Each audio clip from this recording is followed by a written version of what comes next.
ہم پاس بیٹھے ہوئے تھے. تھوڑی دیر کے بعد وہ صحابی فرماتے سارے ساتھی سوئے ہوئے ہیں, میں ایک جاگ رہا تھا. میں نے دیکھا کہ ایک بہت دور سے درخت چل کے آ رہا ہے, زمین پھاڑتے پھاڑتے بہت دور سے آ رہا ہے اس طرف. تو آتے آتے دور سے جب قریب آگے نبی پاک علیہ السلام جہاں آرام فرما رہے تھے ادھر کھڑا رہا تھوڑی دیر, اور پھر چل کے ادھر واپس دور چلا گیا. اللہ کے پیارے نبی علیہ السلام اٹھے, میں نے سارا واقعہ سنایا. نبی علیہ السلام نے فرمایا یہ درخت مجھ سے دور تھا اور مجھے دیکھنا چاہتا تھا. اس نے اللہ سے کہا یا اللہ میں اپنے نبی کو دیکھنا چاہتا ہوں, آپ کے نبی کو دیکھنا چاہتا ہوں. اللہ نے اس کو بھیجا, یہ آیا, مجھے دیکھ کے پھر واپس چلا گیا. یہ درخت ہے جس نے نبی پاک علیہ السلام کو پہچانا. ایک حدیث میں یہ بھی واقعہ آتا ہے, غالباً مسلم شریف کی روایت ہے.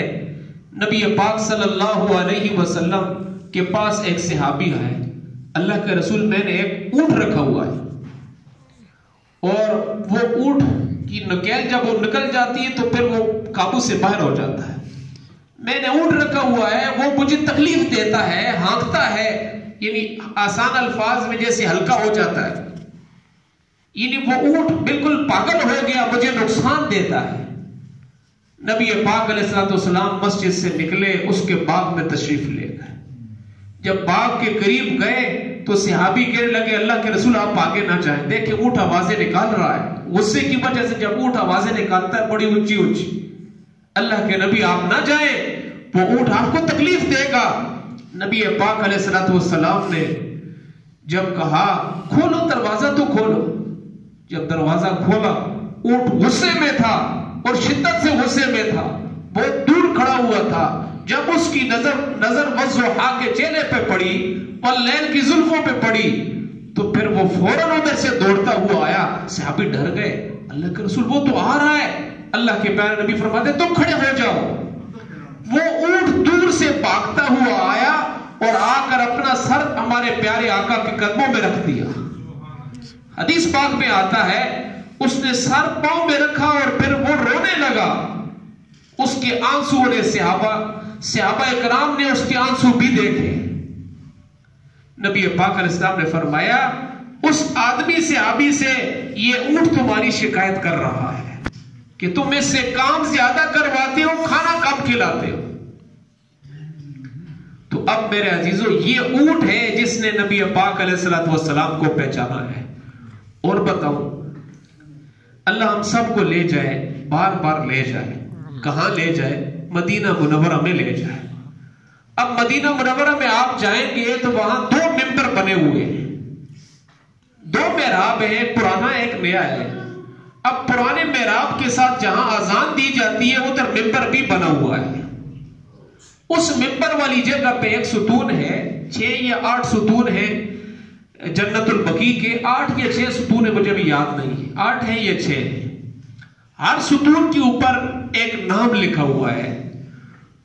اب ان ستونوں میں سے ایک ستون ہے, میں نے خود اپنی آنکھوں سے دیکھا ہے, وہاں لکھا ہوا تھا استوانہ حنانہ.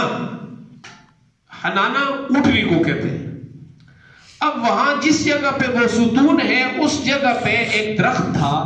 اس درخت کے ساتھ ٹیک لگا کے, جیسے یہ لاٹھی ہے, نبی پاک علیہ السلام ایسے یہ درخت ہوتا تھا اور اس کو پکڑ کے خطبہ دیتے تھے. یہ وہی سنت ہم پوری کر رہے ہیں.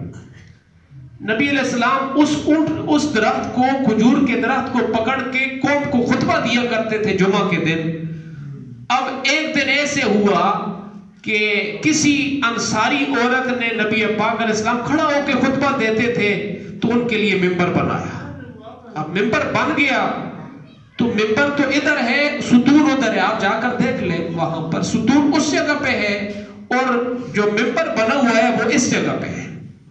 اب جب ممبر نے دیکھا کہ نبی پاک علیہ السلام ممبر پہ جا رہے ہیں, اس درخت نے دیکھا تو جو ہی پہلا قدم ممبر مبارک پہ رکھا تو وہ درخت جو بے جان ہے لیکن اس نے اپنے نبی کو پہچانا ہے. وہ ایسا رویا, میں آپ کو حدیث سنا رہا ہوں, بخاری شریف کی روایت ہے, حنا حنین العشاء, وہ اونٹ اتنا, وہ درخت ایسا رویا جیسے 10 ماہ کی گابن اونٹنی روتی ہے. ہم نے تو اونٹ رکھے نہیں ہے نا, وہ اونٹوں والے لوگوں کو پتہ ہی حدیث میں اونٹ کے الفاظ ذکر ہے, اس لیے کہ عرب لوگ کیا رکھتے ہیں, اونٹ رکھتے ہیں. خاص طور پہ اس زمانے میں اونٹ ہوتے تھے. اب اونٹ جب یعنی ولادت کے قریب ہوتا ہے 8ویں 9ویں مہینے میں, تو وہ اونٹ اتنی چلاتی ہے کہ سارا گاؤں سنتا ہے. اب حدیث میں آتا ہے کہ وہ جو درخت تھا, جب اس نے نبی علیہ الصلوۃ والسلام کو دیکھا کہ وہ آپ ممبر پہ چڑھ رہے ہیں اور مجھے چھوڑ رہے ہیں, وہ سمجھ گیا آج کے بعد میرا ساتھ اللہ کے نبی سے ختم ہو گیا. بخاری شریف کی روایت ہے, حن حنین العشار, وہ درخت اتنا رویا جیسے 10 ماہ کی گابن اٹھی روتی ہے, اور اس کے رونے کی آواز جتنے صحابہ مسجد نبی میں تشریف فرما تھے سب نے سنا. تو نبی پاک علیہ السلام ممبر پہ ایک قدم رکھا ہوا تھا, پھر نیچے اترے, اس درخت کے پاس آئے. حدیث میں آتا ہے ایسے سینے کے ساتھ اس درخت کو اللہ کے نبی نے سینے کے ساتھ لگایا. اور یہ بھی حدیث میں موجود ہے کہ وہ جو درخت ہے اس نے ایسے چپ کیا جیسے کوئی بچہ روتا ہے یا کوئی بھی بندہ روتا ہے اور بہت شدید روتا ہے. جب کوئی بندہ اس کو چپ کرانے کے لیے جاتا ہے تو رونے کے بعد کیا آتی ہیں, ہچکیاں. اب حدیث میں آتا ہے صحابہ فرماتے ہیں کہ اللہ کے نبی نے جب اس درخت کو سینے کے ساتھ لگایا اور کہا کہ چپ ہو جاؤ, تو وہ درخت رونے کے بعد ہچکیاں لینے لگا. ان ہچکیوں کو بھی صحابہ نے سنا, اور نبی رسول نے فرمایا اے درخت تو اس بات پہ راضی ہے, میں اللہ سے دعا کرتا ہوں کہ اللہ تجھے جنت میں لے جائے اور جنت کے لوگ تیرا پھل کھائیں. اس درخت نے کہا اللہ کے رسول میں حاضر ہوں, مجھے یہ قبول ہے. نبی علیہ السلام نے اللہ سے دعا کی, وہ درخت جنت میں چلا گیا. اب یہ 4 قسم کی روایتیں ہیں. بعض روایات میں آتا ہے زمین پھٹی اور درخت اندر چلا گیا. بعض روایات میں آتا ہے اللہ نے اس درخت کو اٹھا لیا, اب وہ درخت جنت میں موجود ہے. پر جو بھی ہے اس وقت درخت موجود تھا. ساری روایات ٹھیک ہے. تو اب اس درخت نے پہچانا ہے کہ اللہ کے نبی کی ہستی کون سی ہے. اگر ان کا ساتھ ہے تو میں اونچا ہوں, اگر ان کا ساتھ نہیں ہے تو میرا کچھ بھی نہیں. تو میرے عزیزوں, ہم اس عظیم ہستی کو پہچانیں جیسے درختوں نے پہچانا. کم از کم اتنی پہچان تو ہم کریں. اللہ کے پیارے نبی کو ہر چیز نے پہچانا تھا. تکلیف سے تکلیف دہ چیز بھی اللہ کے نبی کو پہچان چکی تھی. اور آپ نے یہ حدیث بھی مشہور ہے جو ابو طالب آیا تھا, ابو جہل آیا تھا, ایک دفعہ کنکریاں لایا تھا. اس نے کہا تھا بتاؤ کہ میرے ہاتھ میں کیا ہے. میرے اور آپ کے نبی نے فرمایا میں بتاؤں یا اندر والی چیز بتائے. اب یہ کہنے کی دیر تھی, اندر سے کنکریوں نے پڑھا اشہد ان لا الہ الا اللہ واشہد ان محمد رسول اللہ. اب اس کنکری نے اللہ کے نبی کو پہچانا ہے. تو میرے عزیزوں, ہم سارے کے سارے جس وقت تک اپنی زندگی کے تمام معاملات میں, اپنی خوشیوں میں, اپنی غمیوں میں, اپنے تمام کے تمام زندگی کے معاملات میں اللہ کے نبی کی سیرت کو نہیں لائیں گے, اس وقت تک کبھی بھی ہم راحت چین سکون نہیں پا سکتے. کم از کم اتنا تو کر لیں, اللہ کے نبی کی سنت کو زندہ کر لیں. ہر کام میں یہ نہیں کہ سنت میں صرف آخرت کا فائدہ ہے, سنت میں دنیا کا فائدہ بھی ہے. اب مسواک ایک معمولی سی سنت ہے, لیکن حدیث پاک میں آتا ہے اس کے 70 سے زیادہ فائدے ہیں. جو بندہ مسواک جیب میں رکھتا ہے, یہ میں نے تجربہ بھی کیا ہے, اپنی آنکھوں سے دیکھا بھی ہے. ہمارے ایک دوست ہے, یہ ادھر جلا خان چوک کے پاس ان کا گھر ہے.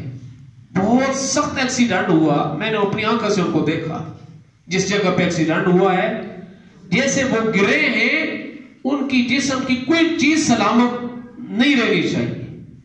لیکن میں نے اپنی آنکھوں سے دیکھا کہ سارا چمڑا منہ سے اتر گیا, ہاتھوں سے چمڑا اتر گیا, اتنے رگڑیے روڈ پر, لیکن ان کی ایک ہڈی بھی نہیں ٹوٹی.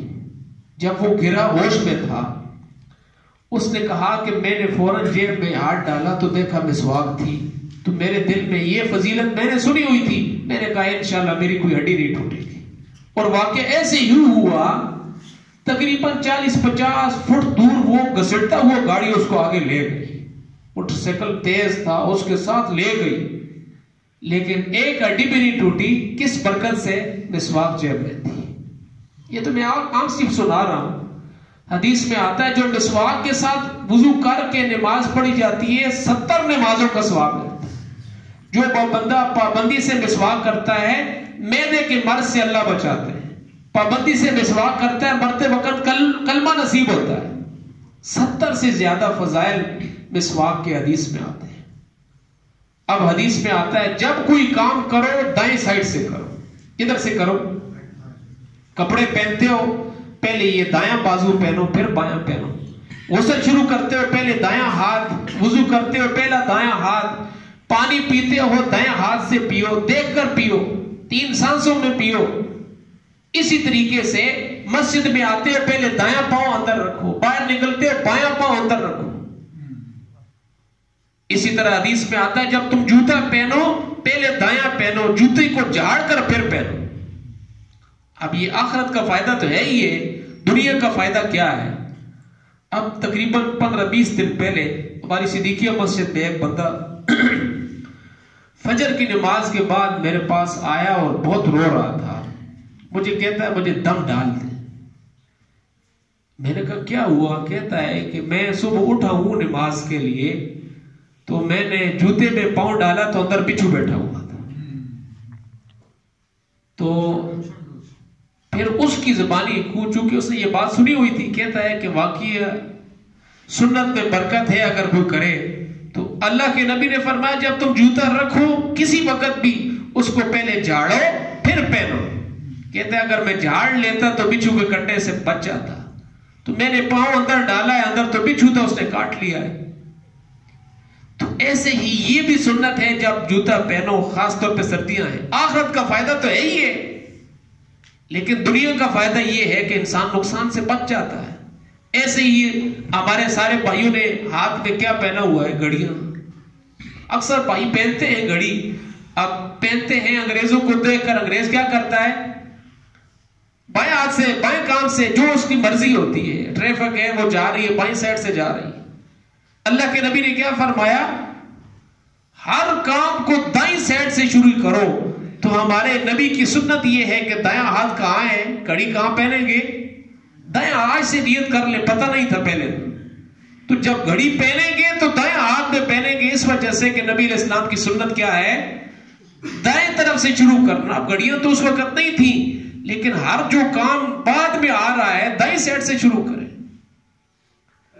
اور اسی طریقے سے ہمارے نبی کی یہ سنت بھی ہے کہ ہر کام شروع کرنے سے پہلے بسم اللہ پڑھتے تھے. کل امر ذی بال بمثل باللہ تعالی فهو ابدا واقتا. حدیث پاک میں تو یہ بھی آتا ہے، نبی علیہ السلام نے بددعا دی ہے ہر وہ کام جو بسم اللہ کے بغیر شروع کیا جائے وہ آدھا رہ جائے گا. ابدا و اقتا، نبی علیہ السلام نے فرمایا کہ جو کام بھی بسم اللہ کے بغیر شروع کیا جائے گا وہ آدھا اور کٹا ہوا رہ جائے گا. تو اسی لیے ہم سارے معاملات میں، اپنے کاروبار، اپنی زندگی کے تمام معاملات میں نبی پاک علیہ السلام کی سنت کو سیکھیں کہ آیا اس کاروبار، تجارت میں، زراعت میں یا اسی طریقے سے میری زندگی کے جتنے معاملات ہیں اس میں نبی علیہ السلام کی سنت کیا ہے. اب سنت میں آخرت کا فائدہ تو ہے ہی ہے، دنیا میں بھی ہم دیکھیں گے اللہ دنیاوی معاملات میں بھی سنت کا فائدہ دکھائے گا. اللہ پاک ہم سب کو ان ساری باتوں پر عمل کرنے کی توفیق نصیب فرمائے. سنتیں پڑھ لیجیے.